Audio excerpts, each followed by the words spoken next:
Hey everybody, we're in Galatians chapter 4. We're going to get into an analogy. A lot of people that read the book of Galatians, they get mad at Paul here. Paul's making a big time contrasting analogy between Hagar and Sarah and their two sons.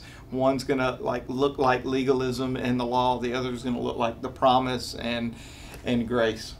So let me ask you some contrasting words. Okay, these are called antonyms. Oh gosh. You respond with the opposite of what I say. Okay. Fat? No, you're not fat. I'm married. Fat? Skinny. Heavy? Light. Legal? Illegal. Lazy? Work hard. Giant? Small.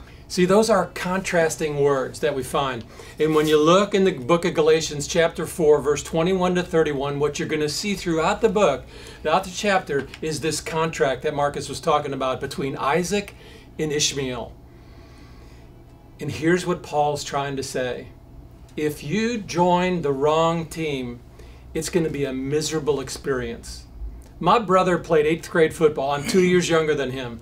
When my brother played 8th grade football, he was a quarterback. And they never won one game. Was it your brother's fault? Or it was the whole team? Well, it gets worse. Oh, no. They never won one game. He was the quarterback. They never scored a point during the entire season. But as a little 6th grade guy, I couldn't wait to play football.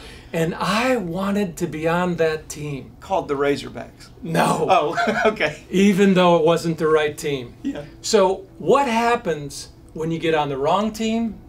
And what happens when you get on the right team? What Paul's trying to tell the Galatians right here is that Galatians, you need to get on the right team.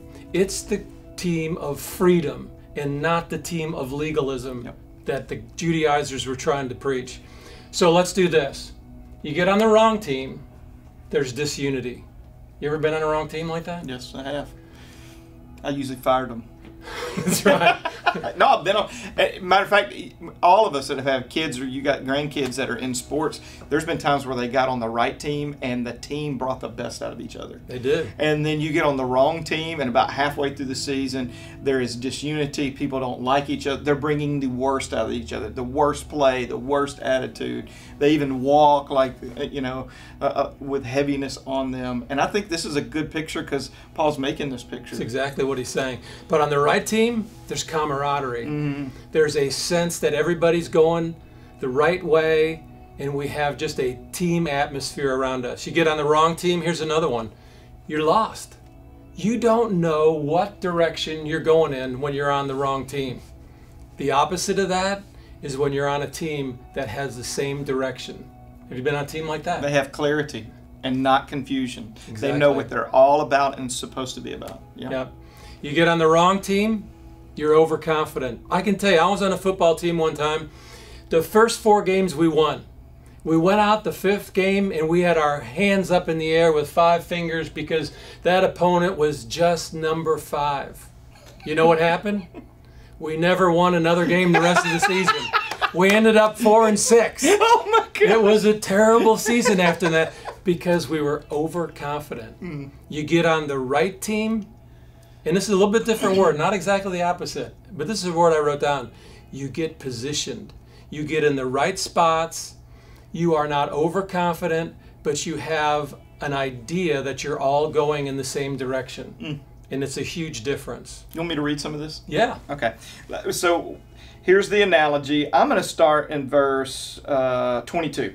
For it is written that Abraham had 2 sons. One by the slave woman, that represents the law. Law always equals slavery. And the other by the free woman. So that would be Hagar would be the slave and Sarah would be the free. His son by the slave woman was born according to the flesh. That means that's my attempt to do God's work. But his son by the free woman was born as a result of a divine promise. These things are being taken figuratively.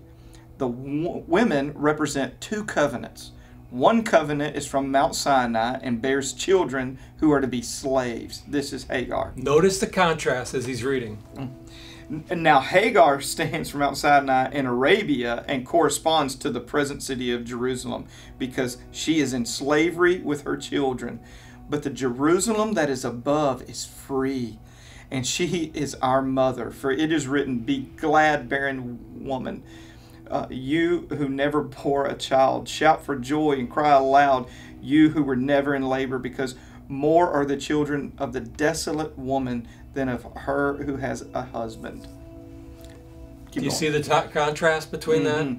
Here's what I want to say as we close this out. Being born again makes us something more than God's creation. Being born again makes us God's children. That's right. And that's the difference. So here's the analogy. Hagar and Sarah couldn't live under the same roof.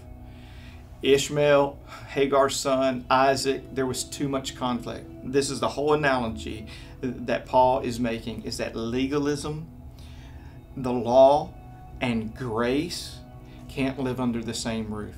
You can't say, oh, I love the gospel, but I have a to-do list to please God. He says, one of them's got to go. That's it. Have a great time. Yeah. We'll see you tomorrow in Galatians. Boom.